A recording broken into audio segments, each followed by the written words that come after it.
Well, hello, Victory Baptist Church. It is a beautiful day. It's a little overcast here in Kansas City, Missouri, and I am here with a new question for all of you, and hopefully, by God's grace, I will be able to answer this one.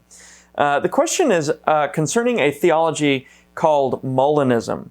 What is Molinism? Molinism was pioneered really by a 16th century Jesuit Roman Catholic priest named Luis de Molina, hence the name Molinism. His last name was Molina. And he basically, the most popular aspect of this theology, what this theology really tries to achieve is to synthesize a libertarian view of human free will with a sovereign God. And the way it goes about doing that, or the way Molina went about doing that, is he came up with what's called middle knowledge. Middle knowledge is a third category that sits between God's natural knowledge on the one hand and God's free knowledge on the other. Now, let's go ahead and define these categories of knowledge. First of all, when Orthodox Christians in the past have talked about God's knowledge, we understand that language to be analogical, and a lot of this we have covered in our Sunday school. That is to say, when we talk about God, we understand that we're using finite words to describe something that's infinite, and thus our language does not perfectly comprehend, in a univocal sense, the divine essence of which God's knowledge is found, or in which God's knowledge is found. So, when Orthodox Christians in the past have talked about God's natural knowledge, they've meant that perfect self-knowledge that God has. It's an exhaustive knowledge of God Himself. God has a knowledge of Himself that we as creatures don't even have of ourselves. Okay, so God knows Himself exhaustively. And by virtue of God knowing Himself exhaustively, He knows all other things. And God's knowledge of all other things, those things that do become actual, those things, creation, we would refer to God's exhaustive knowledge of all actual things, all of creation. We would refer to that as God's free knowledge. And so you have God's natural knowledge and God's free knowledge. Now, that's not a real distinction. That's a linguistic distinction that we make in our language as Christians in order to be able to talk about different things that God knows, because we do hold that God can know particulars. The question is how does God know particulars? How does God know one fact and fact A and fact B and so on and so forth? And that's a different question. That falls really under the doctrine of God's knowledge. Now, Molina inserted a third category of knowledge between natural and free knowledge, referred to as middle knowledge. And this refers to God's knowledge, exhaustive knowledge of all creaturely counterfactuals. So now I have to answer the question, what is a creaturely counterfactual, or what is a counterfactual? A counterfactual, I'll just give you an example. Perhaps that would be most helpful. If A happens, or if A comes to pass, then B, okay? If Josh is put in a particular set of circumstances, then Josh will do A, B, C, okay? If Josh is put in the middle of a gunfight, Josh will either fight for his life with his own firearm, or Josh will run, okay? Something like that. And that's a counterfactual. If so-and-so is put in a particular set of circumstances, they will do X. Okay, that's an example of a counterfactual. It's really a what if, an if-then clause, so to speak. Now, God knows these counterfactuals exhaustively. If Josh is put in circumstance B, then Josh will choose to believe in the gospel of Jesus Christ. Okay? And it's by virtue of this kind of knowledge that God has, this middle knowledge, that God then actualizes a world in which Josh finds himself in circumstance B, meaning that since Josh finds himself in circumstance B, he will choose salvation. Okay, so God actualizes a world where where Josh finds himself in circumstance B, and therefore Josh chooses salvation. So this middle knowledge is, at least in part, contingent knowledge. It's dependent on the creature. Okay, it's dependent on what the creature will do, and then God's decree, God's act of creation is then dependent on what Josh will do given a certain circumstance.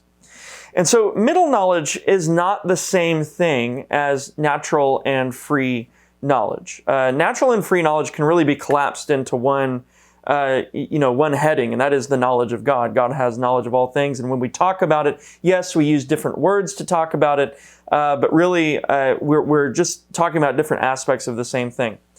Middle knowledge introduces some sort of contingency into God. Okay, such that now God's knowledge, this category at least of God's knowledge, is now dependent on creatures. What does that do in light of our discussions on divine simplicity? First, I'll recap divine simplicity quickly. Divine simplicity just says that God is not composed. If God is composed of parts, then God depends, at least in some way, shape, or form, to be on those parts to be who He is. Okay. Now, the problem with middle knowledge is that it actually introduces a part into God, a part that is contingent. It's not necessary, really, like God is, like the divine essence is. The divine essence is necessary. This introduces a component of knowledge into the divine essence, that is this middle knowledge, that is now contingent. It's not necessary. And so when the Molinist goes on to say, well, there are three categories of knowledge in God. You have necessary, middle, and free knowledge, right?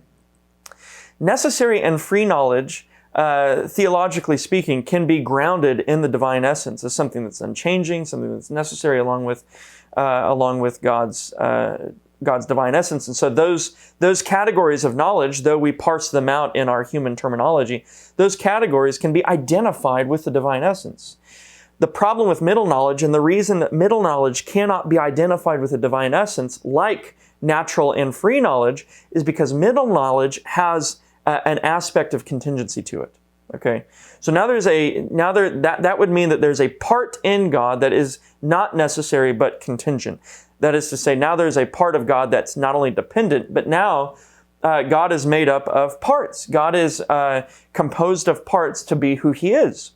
And this is part of the reason a lot of Molinists went ahead and done away with their doctrine of divine simplicity. For example, Dr. William Lane Craig does not hold to divine simplicity because I believe because of his doctrine of middle knowledge, and as well as because of his view of the Trinity.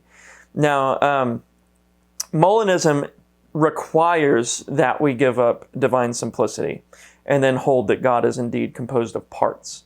And what the Molinists will go on to say is they will say, well, even though God is composed of parts, He's been that way for eternity. He was never put together or created by anyone.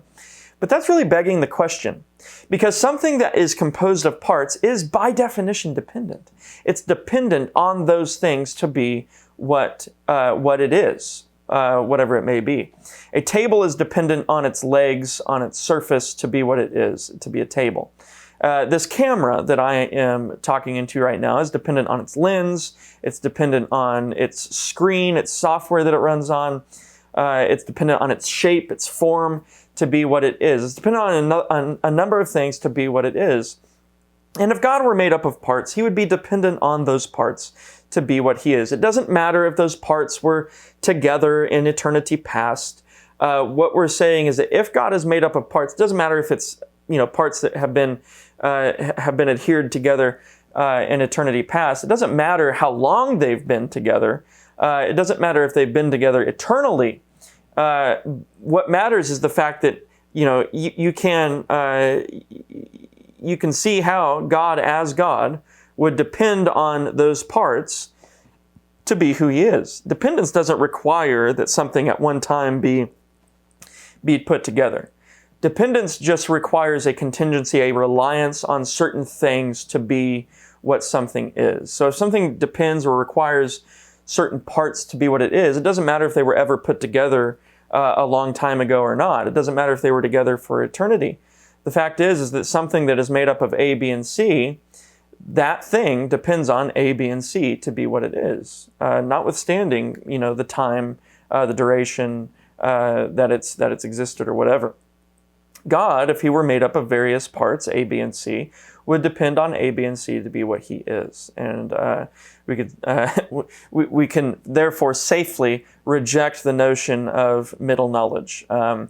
Again, the church, well-intending men in the past, I'm not saying Luis de Molina was one, but even well-intending men in the past have struggled to maintain this relationship between God's sovereignty and man's free will. But I think ultimately we need to heed the words of Scripture.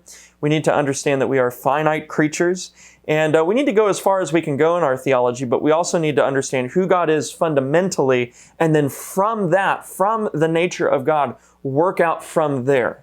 So if something contradicts, like a contingent middle knowledge, if something contradicts the divine essence of God, it must be rejected, and we must figure out something else, some other solution. So that's it. That's the doctrine of Molinism in a nutshell. If you want more information about that, I would just encourage you to look up primary sources. Historians have done some work on Luis de Molina. Luis de Molina wrote extensively himself. You can look up, I believe he has, his works are available on Amazon. And you can find various resources online. So God bless you guys. Have a wonderful, wonderful, blessed day.